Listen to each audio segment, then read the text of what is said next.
आज के इस मौके पर एक और खुशखबरी है कि शेख जाबिर साहब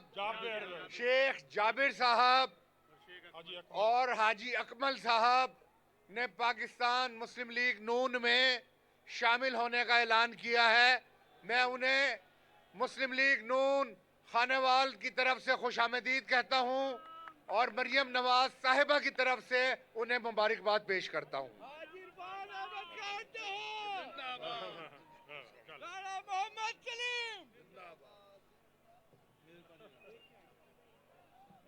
चौंती चाकालां दा शुक्रिया भाई, चौंती चाकालां दा।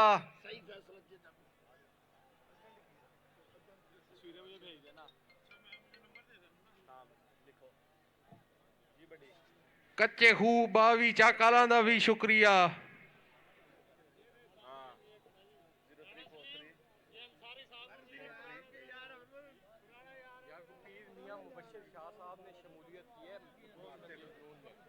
मलक मुगीज दा आ रही आवाज तुझे? खग्गा साहब है, पीर मियां मुबश्शिर शाह खग्गा साहब। पीर मियां मुबश्शिर शाह खग्गा साहब ने नून लीग में शमूलियत इख्तियार की है, हम उनको खुशामदीद कहते हैं। मेरी वीडियो बनाई वीडियो बना दे रहा, मेरी वीडियो तो बना। सर एक मिनट कर कोई नसना ओ शेर